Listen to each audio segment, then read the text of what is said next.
Je peux pas faire beaucoup mieux que ce que je faisais à la fin. La seule chose, c'est que je pourrais essayer de le faire plus tôt dans le match. Ça a toujours été le problème pour moi. Voilà, j'essaie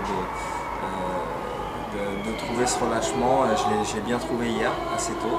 Voilà, aujourd'hui, ça a mis un petit peu plus de temps à venir. En même temps, voilà, il a un style de jeu différent. Il est gaucher. Il a une balle qui n'est pas toujours facile à jouer parce qu'il y a entre son revers qui est quand même très à plat, qui va très vite, et son coup droit qui est très lifté. C'est pas toujours la même balle à jouer. Et donc voilà, j'ai mis un peu de temps à trouver mon rythme, mais ça a été.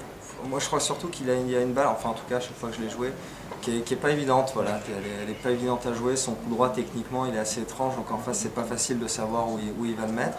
Il a un très très beau revers qui rate pas et qui est en revanche lui très à plat, un service encore avec beaucoup d'effets aussi, où il varie bien, les grosses premières qui vont très vite, les services kickés pour sortir notamment aux égalités qui fait extrêmement bien. Donc voilà, j'ai toujours eu le sentiment face à lui que le plus dur pour moi c'était de trouver finalement le rythme sur sa balle, de faire en sorte que sa balle ne me gêne plus du tout. C'était le cas à la fin, mais c'est vrai qu'au début, dès qu'il variait les vitesses ou les hauteurs, ça m'a posé pas mal de problèmes. Ça sera, quoi qu'il arrive, un match difficile. Après, ce ne sera pas le même match en fonction de l'adversaire. Donc voilà, je vais aller tranquillement, à mon avis, regarder le quart de finale en face. Et moi, voilà, essayer simplement de me concentrer sur ce que j'ai bien fait ces 2 derniers jours. Certainement, au niveau de jeu, l'une des meilleures finales que j'ai jouées. Ça a joué très bien, on a joué 3 heures, 6-4 au 3e. Bon, les conditions étaient très bonnes finalement pour jouer parce que c'était une terre battue très lente, il faisait froid. Lui il frappait de toutes ses forces mais du coup il ratait jamais non plus. Et moi je ramenais tout comme je pouvais, donc ça avait été une très belle finale, un match très dur, mais je pense pas pouvoir énormément m'appuyer sur ce qu'on a fait là-bas parce que les conditions de jeu étaient vraiment trop différentes d'ici.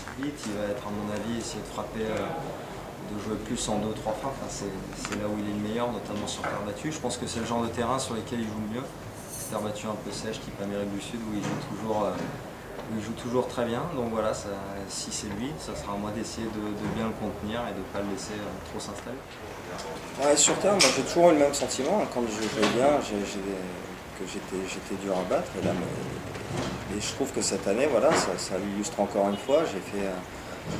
J'ai fait 3 tournois en Amérique du Sud où j'arrivais pas à être à fond, physiquement. Et aujourd'hui, si j'avais été dans cet état-là, j'aurais pris 2-7 comme à chaque fois. Donc il faut être en forme quand je le suis, que je couvre mon terrain. Voilà, on l'a vu, il y a eu des échanges très longs où je lui ramène tout et où ça le décourage. Si je les ramène pas, il prend confiance, il rentre dans le terrain et c'est un autre match. Donc voilà, pour moi c'est juste dans la lignée de ce que j'ai fait les années précédentes. J'avais déjà eu des grosses victoires sur terre, j'avais déjà gagné quand même quelques tournois aussi dessus. Et comme souvent, dès que j'ai été moins bien, j'ai eu des grosses vilaines défaites aussi.